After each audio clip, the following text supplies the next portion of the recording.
Hello दोस्तों, स्वागत है आपको हमारे नए सेशन में। मैं हूं धीरज कुमार। मैं आप लोगों को आज मैथमेटिक्स का इम्पॉर्टेंट जो बहुत ज़्यादा बोर्ड मॉडल सवाल है वो सवाल को हम आपको चुन चुन करके लाए हैं पूरे मैथ से, जो आपके बोर्ड के एग्जाम के लिए बहुत हेल्पफुल होगा। दोस्तों आइए हम वन बाय वन हर एक क्वेश्चन को अच्छी तरह से आपको समझाने का प्रयास करते हैं। दोस्तों आइए, क्वेश्चन नंबर 1 है, कौन सा अभाज्य संख्या है? अभाज्य संख्या किसको कहते हैं दोस्तों? जो अपने आप खुद से और एक से कटता है उसको अभाज्य संख्या कहते हैं, यानी वो किसी दूसरे संख्या से वो विभाजित नहीं होती है। तो अभाज्य संख्या यहाँ पर दिए हुए है 91, 213, 41 और 501। आप देखेंगे दोस्तों 91 भी विभाजित होती है 3 से, 213 भी विभाजित होती है 3 से और 501 भी विभाजित होती है 3 से। 3 में लगाएंगे 5 से तो 2 0 और 3 6 18, 2 1 3 7 21, भी 3 से आपको कटता है। यानी एक ही संख्या इसमें है जो नहीं कटता है, वो है 41। यानी अभाज्य संख्या ये 4 में अगर चुनने की बात आएगा तो हम 41 नंबर सवाल जो है हम लोग 41 नंबर में जो है वो हम लोग टिक आउट कर देंगे। दोस्तों समझिएगा, इसमें आपको इस साइड में क्वेश्चन दिए हुए हैं और इस साइड में आंसर दिए हुए हैं। तो आंसर में 4 में कोई एक में हम गोल कर दिए हैं जो आंसर है या टिक आउट किया हुआ है, तो आप समझ जाएंगे कि वो जो है उसका उस सवाल का आंसर है। नेक्स्ट सवाल है दूसरा, दो लगातार संख्याओं का मौसम क्या होगा? जाहिर सी बात है दोस्तों, समझिए, अगर हम बोले कि 4 है और 5 है और इसका मौसम निकालिए दोस्तों, तो मौसम क्या होता है? मौसम महत्तम समवर्तक क्या होता है कि जो दोनों में उभयनिष्ठ हो। तो दोस्तों दोनों में अगर लगातार कोई भी संख्या हो तो दोनों में उभयनिष्ठ, इसमें भी एक उभयनिष्ठ है, इसमें भी एक उभयनिष्ठ है, इसीलिए मौसम जो हो जाएगा एक हो जाएगा। यानी किसी भी संख्या का अगर लगातार संख्या है, लगातार 9 10 हो या 100 101 हो या 1 लाख 1 हो या 1 लाख 2 हो, लगातार अगर संख्या है कोई भी, तो लगातार दो संख्या का मौसम हमेशा जो होता है वो आपका 1 होता है। दोस्तों याद रखिएगा। नेक्स्ट सवाल है 3 नंबर, बहुपद पोलिनोमियल्स बहुपद 5 स्क्वायर माइनस 14y प्लस 8 के शून्यकों का योग क्या होता है? आप दोस्तों जानते हैं कि द्विघात समीकरण में आपको हमने हमेशा बताया है कि शून्यकों का योग का मतलब होता है अल्फा प्लस बीटा, और अल्फा प्लस बीटा का फॉर्मूला आप लोग जानते हैं कि अल्फा प्लस बीटा का फॉर्मूला होता है माइनस बी बटा ए। दोस्तों अब अल्फा प्लस बीटा बराबर माइनस बी बटा ए होता है, तो हम 5y स्क्वायर, यहाँ क्वेश्चन है आपका 5y स्क्वायर माइनस 14y और प्लस 8। आप दोस्तों जानते हैं 5y square minus 14y plus 8 में a जो हो जाएगा यहाँ पर 5 हो जाएगा, b जो हो जाएगा माइनस 14 हो जाएगा और c जो हो जाएगा वो 8 हो जाएगा। दोस्तों तो अल्फा प्लस बीटा बराबर माइनस b बटा a होता है, यानी माइनस माइनस 14 बटा a का मान 5 हो जाएगा, तो यहाँ हो जाएगा माइनस माइनस प्लस यानी 14 बटा 5 हो जाएगा, जो आंसर हो जाएगा जो हमने यहाँ पर आपको लगाए हुए भी है। इस क्वेश्चन को इस तरह से आप ध्यान पूर्वक समझ सकते हैं। दोस्तों नेक्स्ट सवाल है आपका 4 नंबर में कि बहुपद x स्क्वायर माइनस 11 का शून्यक क्या होता है? शून्यक के मतलब होता है हल होना।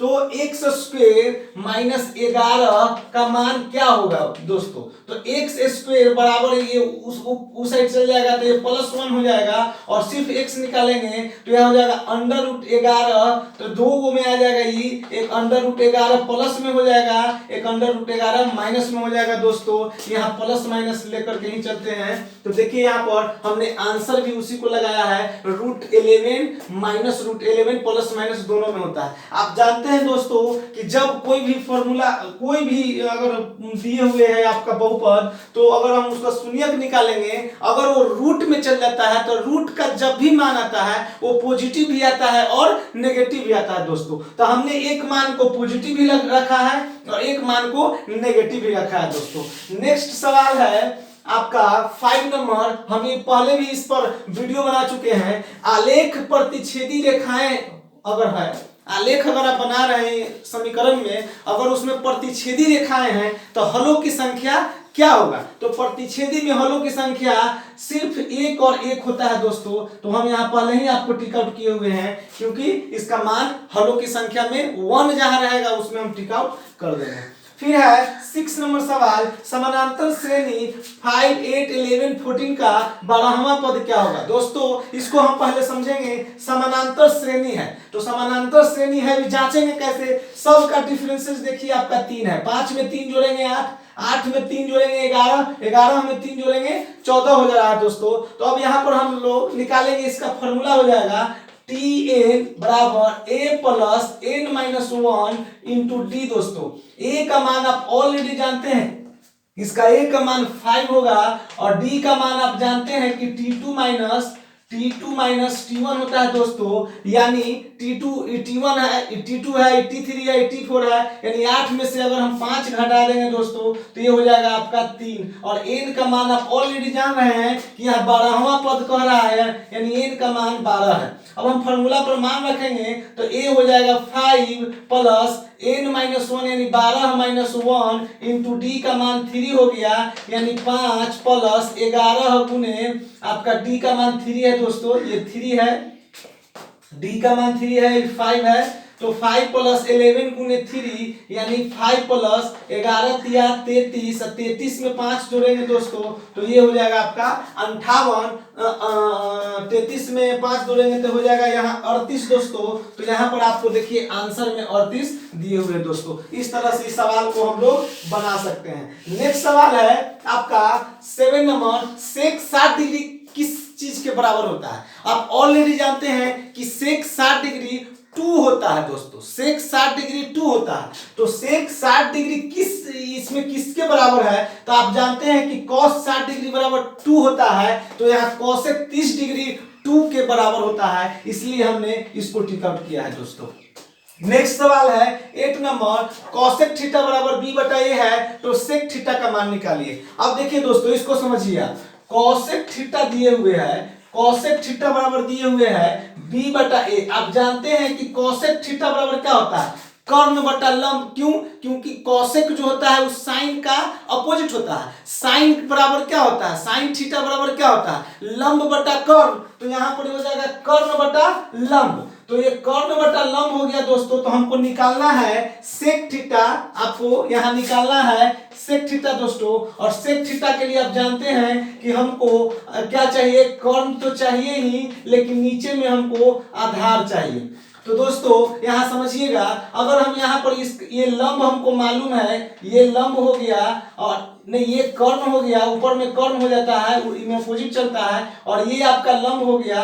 तो आप दोस्तों जानते हैं कि आधार बराबर क्या हो जाएगा, अंडर रूट कर्ण स्क्वायर माइनस लंब स्क्वायर। ये आप जानते हैं दोस्तों, ये फॉर्मूला में हो जाएगा। तो ऑलरेडी अगर हम इसको बनाएंगे, इसको अगर हम इस तरह से बनाएंगे तो हो जाएगा अंडर रूट कर्ण स्क्वायर हो जाएगा बी स्क्वायर, और यहाँ पर हो जाएगा लंब ए स्क्वायर। तो यहाँ ये हो गया, आधार ये आ गया दोस्तों। हमको निकालना है सेक थीटा, हम पहले ही बताए हैं। तो सेक थीटा बराबर हो जाएगा आपका कर्ण बटा आधार दोस्तों।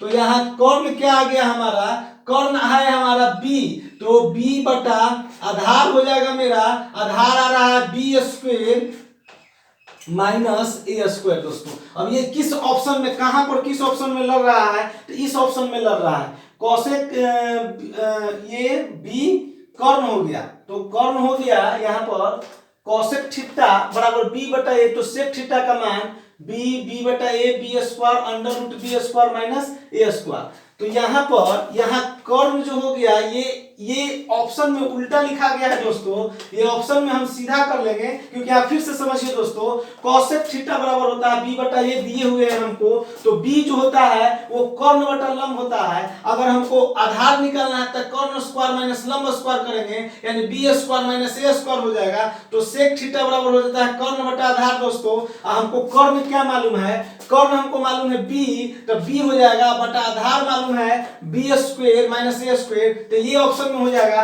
यानी यहाँ पर ये अपोजिट लिखा गया है, जिसको हम सीधा कर देंगे दोस्तों। यहाँ पर ये अपोजिट लिखा गया है, ये हो जाएगा b बटा under root B square minus A square. यही ऑप्शन में सही हो जाएगा दोस्तों। नेक्स्ट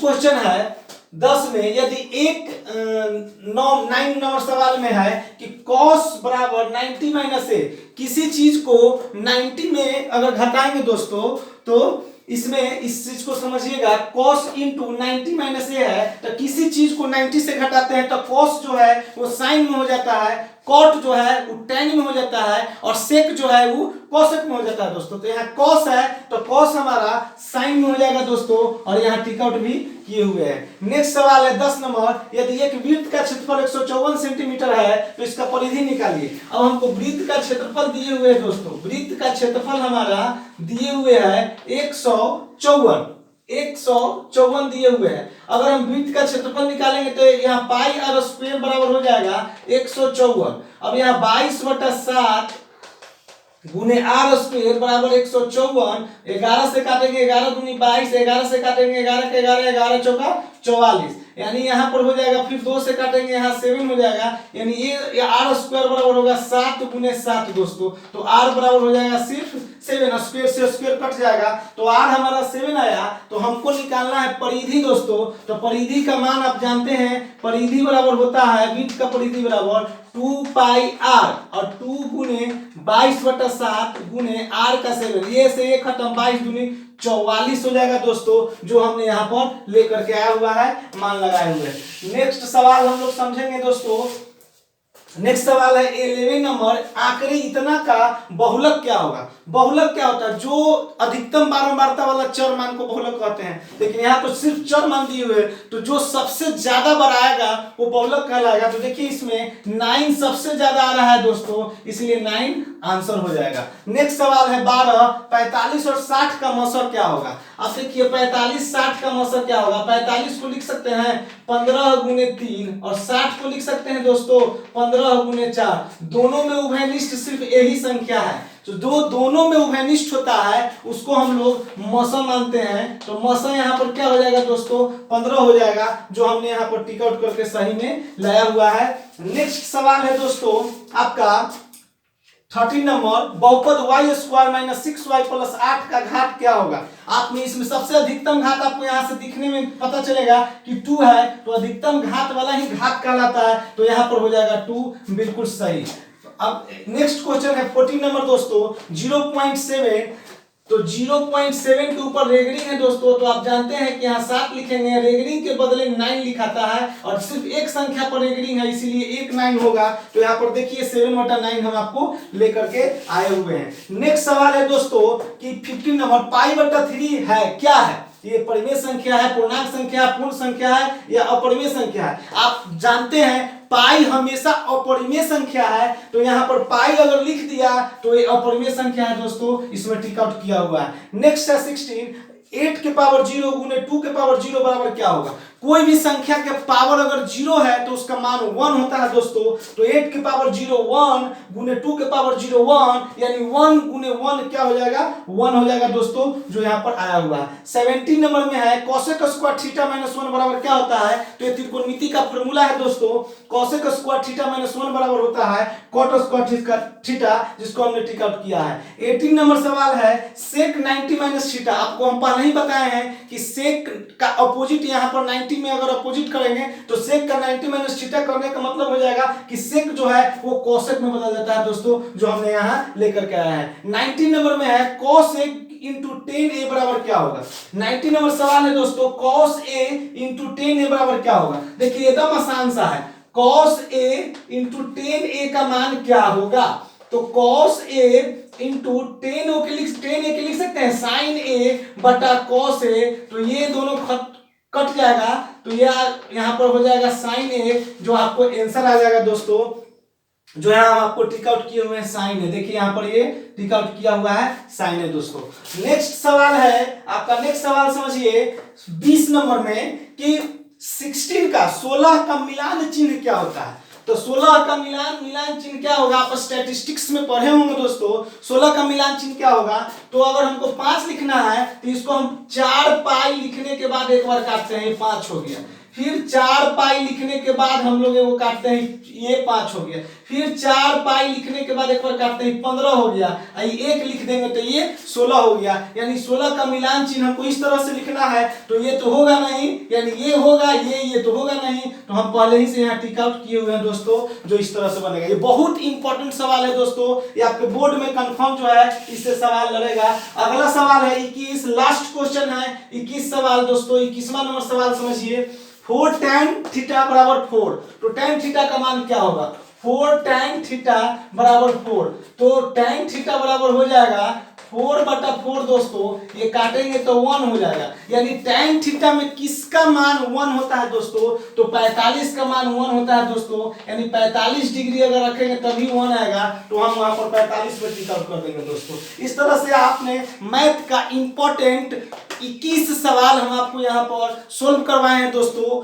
ये अपने अपने चैप्टर से इसको चुन चुन के लाया गया है और इसको आपको कंप्लीट करके बोर्ड में जाना है दोस्तों। इससे आपको जरूर कुछ मार्क्स इसमें आपको लड़ेगा, कंफर्म है एग्जाम में। इसीलिए इसको कंप्लीटली आप 2 से 3 बार देख करके और बोर्ड में जाएं, ये आपके लिए बहुत हेल्पफुल होगा दोस्तों। धन्यवाद दोस्तों।